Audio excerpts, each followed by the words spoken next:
अरे मोबाईल घ्या ना मागे तिकडेच बघा बरं का लागल नाही मागे आहे मागे सगळे मागे जरा बाजूला मला बाजूच्या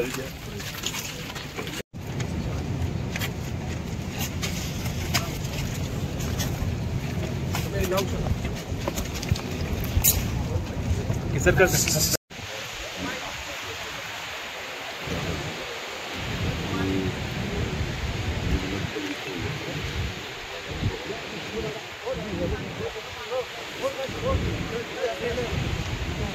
सल्ला कोणी नेमका दिला नौदलापर्यंत हे कॉन्ट्रॅक्टदार पोहोचवले अनेक प्रश्न आहेत महाराष्ट्राचे त्याबद्दल संपूर्ण चौकशी जाणार आहे। चौकशीला सुरुवात त्या ठिकाणी केलेली आहे।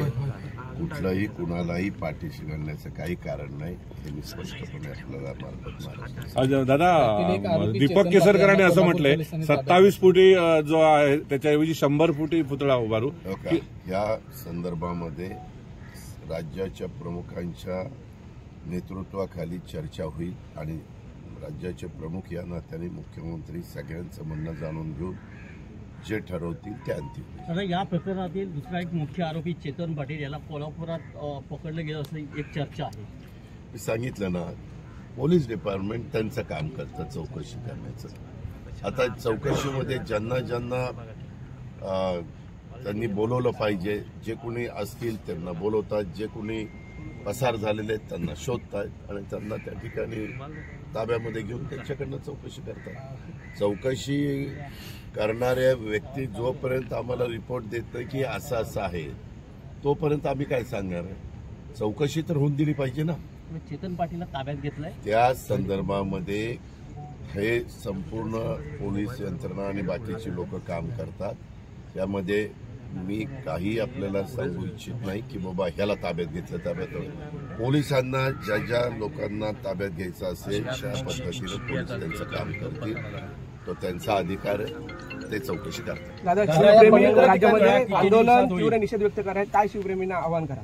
काय शिवप्रेमी आंदोलन निषेध व्यक्त करतात महाराष्ट्रामध्ये? आम्ही त्यांना सांगितलेलं हे भरताच काम मी तर महाराष्ट्राच्या 13 कोटी जनतेची माफी त्याच्या संदर्भामध्ये मला हे नेव्हीने केलं, हे पीडब्ल्यूने केलं, हे असल्या वाद घालण्यात आता काही अर्थ नाही। पहिल्यांदा संपूर्णपणे व्यवस्थितपणे चौकशी करू, पुन्हा इथं महाराजांचा एक चांगल्या पद्धतीनं भव्य दिव्य अशा पद्धतीने स्मारक झालं पाहिजे। दादा तुमचा पक्ष जो आहे तो सत्तेतील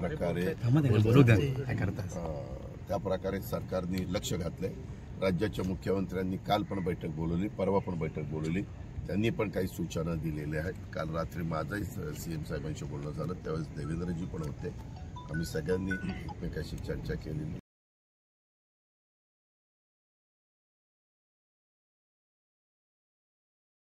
आरोप केला त्यामध्ये बांधकाम विभाग आपले हात झटकतोय का असा देखील प्रश्न यामध्ये चौकशी मी पहिल्यांदाच सांगितलं पत्रकार मित्रांनो, मीडियावाल्यांनो, की ह्याबद्दलची संपूर्ण चौकशी बारकाईनं त्या ठिकाणी केली जातीये। ती संपूर्ण चौकशी नंतर चित्र समोर आल्यानंतर ते सांगितलं जाईल। ह्याच्यात लपाछपी करायचं काय कारण आहे? हा महाराजांचा पुतळा आहे, महाराजांचं इथं एक चांगलं स्मारक करण्याचं काम झालेलं होतं। दादा या सर्व पाहणी दौऱ्याचा अंतिम जो रिझल्ट आहे हा सर्वसामान्य जनतेसमोर कधीपर्यंत येईल? या सर्व नेत्यांचे जे पाहणी दौरे होतात आपल्या त्याचा अंतिम रिझल्ट पाहणी करायची नाही का? केलीच पाहिजे। त्या संदर्भामध्ये उद्याच्याला तिथं आपण बसून चर्चा करत असताना नक्की काय वस्तुस्थिती इतरांनी पण पाहणी करू शकतात, आम्ही पण पाहणी करू शकतो।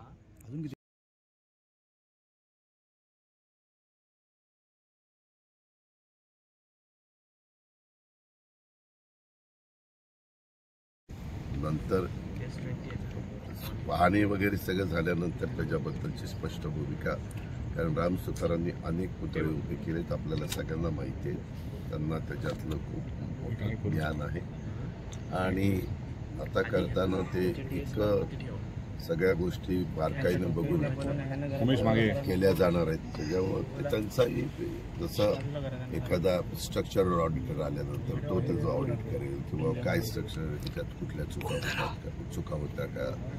राम सुतार आल्यानंतर तेही त्या ठिकाणी बघतील किंवा पुतळ्यामध्ये ज्या काही गोष्टी वापरायच्या असतात. ब्रांजचा पुतळा असतो, वेगवेगळ्या धातूंचे पुतळे तयार केले जातात. तर त्याच्यामध्ये आता आपल्याला सगळ्यांना माहिती आहे की पाठीमागे काही वर्षापूर्वी सरदार वल्लभभाई पटेलांचा खूप मोठा पुतळा नर्मदा प्रकल्पाच्या ठिकाणी उभा केला. जगातला सगळ्यात उंच पुतळा म्हणून त्याची ओळख आहे. आणि त्या पुतळ्याच्या संदर्भामध्ये म्हणजे तिथं तर वर गेल्यानंतर अशी गॅलरी आणि गॅलरीतनं त्यांच्या इथून बघू शकता विठ्ठलाचं एवढा ते भव्य आणि दिव्य त्या ठिकाणी केलेलं आहे. त्याच्यावर तिथं पण काय अनुभव आहे, तिथं काय काम झालंय असं सगळीकडचाच विचार त्या ठिकाणी केला जाईल आणि पुढची पाऊल उचलली. अर्धा तास तुम्ही इथे होता, काय प्रशासनाला सूचना केल्या? प्रशासनाला नाही, प्रशासनाकडनं मी समजून घेतलं. मी काय सूचना दिल्या त्यांच्याकडनं समजून घेतलं, काय झालं, कसं झालं, कशा पद्धतीनं होतं समजून घेतलं. मला ज्या काही माझ्या मनामध्ये शंका कुशंका होत्या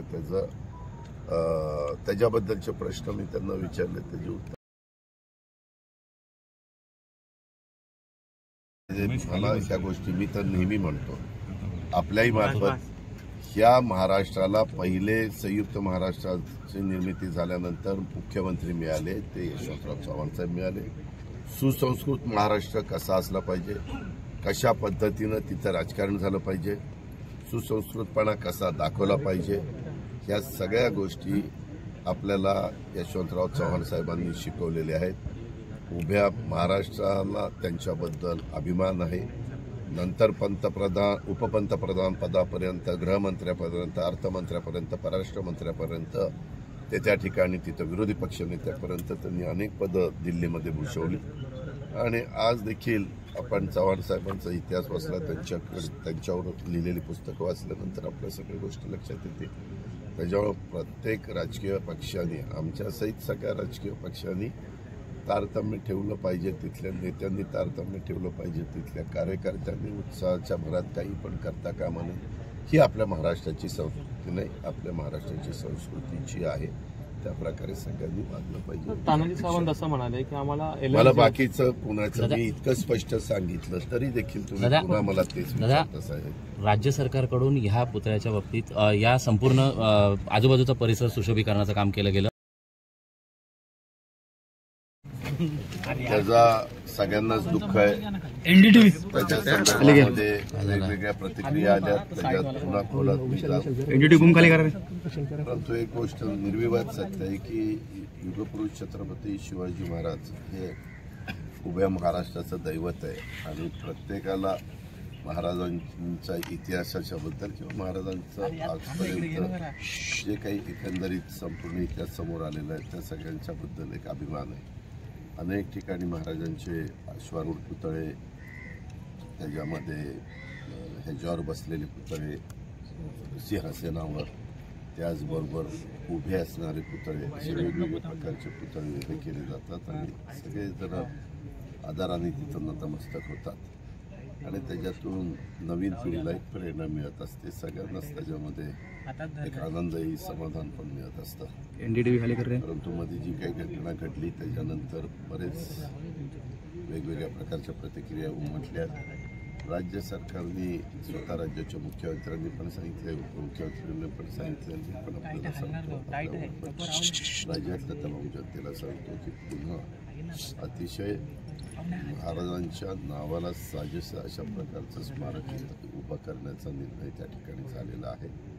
हा निर्णय होत असताना काही शेजारी खाजगी जमीन आहे, ती पण जमीन मागच्या वेळेस आम्ही ज्यावेळेस उद्घाटनाला आलो होतो त्यावेळेस ती घ्यावी अशा प्रकारचा विचार झालेला होता. मी काही आत्ता अधिकाऱ्यांशी बोललो, त्यांनी सांगितलं की ते खाजगी व्यक्ती द्यायला तयार आहे या सगळ्या इथल्या कामाच्या करता. तो काही त्याचा मोबदला असेल, जी किंमत असेल आपण व्हॅल्युएशन करतो तशा पद्धतीने व्हॅल्युएशन करतो आणि फार बारकाईनं लक्ष देऊन पुन्हा अतिशय उत्तम पद्धतीचा पुतळा त्या ठिकाणी उभारला जाणार आहे. स्वतः राज्याच्या मुख्यमंत्र्यांनी काल पण बैठक त्याच्याबद्दलची घेतली, परवा दिवशी पण बैठक त्या ठिकाणी घेतलेली. फार अतिशय गांभीर्याने ह्या गोष्टीमध्ये लक्ष देण्यात आलेलं आहे आणि जेवढं लवकर करता येईल, कारण शेवटी कसं आहे, मागच्या वेळेस काही जण असं म्हणतात की काही झाली किंवा काही झालं. प्रत्येकजण आपापल्या परीनं विचार मांडतो किंवा त्यांना जे काही कानावर येतं त्याच्यातनं ते त्यांचं मत प्रदर्शित त्या ठिकाणी करत असतात. तशा प्रकारे एकंदरीत पुन्हा हे सगळ्या गोष्टी करत असताना, कारण आपल्याला सगळ्यांना माहिती आहे की समुद्राच्या काठी देखील अनेक ठिकाणी अनेक महापुरुषांचे पुतळे उभे आहेत आणि अतिशय दिमागदार केले आहेत. इथं ज्यावेळेस पुतळे उभे केले जातात त्यावेळेस वाऱ्याचा वेग किती, फाउंडेशन असलं पाहिजे, कशा प्रकारे त्याची उंची असली पाहिजे, ह्या सगळ्याचा अभ्यास केला जातो. जसं पाठीमागच्या काळात तुम्हाला आठवत असेल की छत्रपती शिवाजी महाराजांचं स्मारक अरबी समुद्रात उभं करण्याच्या चर्चा चालली होती. वेगवेगळ्या सरकारांनी घेतली, परंतु त्याच्या संदर्भामध्ये पुढं ती मॅटर काहीतरी कोर्टामध्ये गेल्यामुळं ते तिथं अडकून पडलेलं आहे. तशा प्रकारे हे आत्ता का झालं, कसं झालं, मीडियामध्ये पण येत आहे की बाबा नटबोल्ट गंजले म्हणून त्या ठिकाणी झालं.